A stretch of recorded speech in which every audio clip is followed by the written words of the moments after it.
Okay, so today we are going to look at how we can find images on a Google search that have the correct license for us to use them without having any copyright infringement.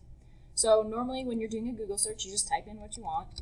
I'm going to look at feather. I'm searching for some images for my self-portrait collage. Normally I would come over here and I'd click images and I would scroll through and look for images. But we want to make sure that we are not having any copyright infringement. So we're going to do an advanced search. To get there, come over to the settings, and then you're going to come down to advanced search. This gives you a lot of other options for how you can narrow down what you're looking for. There's lots of things with specific words. Once we get going, you'll see you can filter it by color or different things like that. The one we care about is right here. It's usage rights.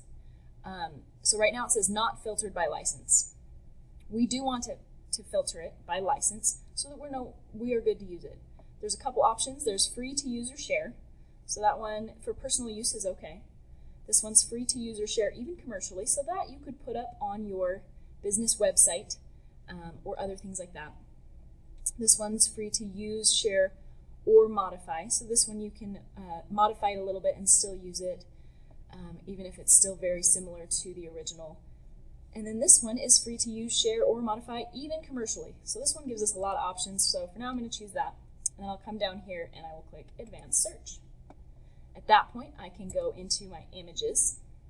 And then these ones are going to be falling in that category that we set. Here is where those advanced search options are. So you can see there's lots of different things. This is where the one we picked was. So you can see the wording's a little different here. Labeled for reuse with modification. This one's just labeled for reuse. And then these ones are specifically for non-commercial. So those would be only personal use. So I'm going to hit labeled for reuse. It refreshes. And I'm going to scroll down until I find a feather painting I like. Ooh, and I really like green, so I'm going to click on this one. So at this point, I need this image. So I'm going to right click on it. I'm going to go to Save Picture As. And remember, this was in our advanced search, so that the license agreement I know follows what we're looking for. I'm going to give it a name so I know what it is, Gray Feather. And then I want to make a comment on what the copyright status is so that I know what I can do with it. This one, because it's in the category of everything, I'm going to just put PD for public domain. Even if it's not necessarily in the public domain, it means I'm good to use it for pretty much anything. I'm going to save it into my OneDrive. So I found OneDrive. I've made a commercial art folder. And then I've also made a folder for my self-portrait collage. This is where I'm collecting the photos I'm going to use in that. You can see I already have one in here. And then I will hit save. Now, I also need to reference the photographer for this. Some of them will have it, some of it will not. So I'm going to click on the image. It's going to take me to the website. Now this looks really good. Pickrel, the world's largest public domain source. So I know that this does fall in the public domain. I'm good to use this. And if I look for it, I'm coming down, I'm looking for it.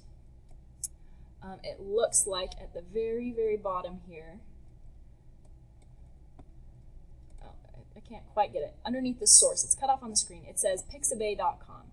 So I'm going to open a Word document. And this might be my Word document for this whole project. And I'm going to say, okay, the Gray Feather is from pixabay.com. And then I might just say it's public domain. Just so I can remember it. This is where you will basically cite your information. And then I would hit next, and just all the images I find I would put on here so I have a reference of that. I would also save that to my OneDrive. Okay, and that is how you can find appropriate images to use for this class.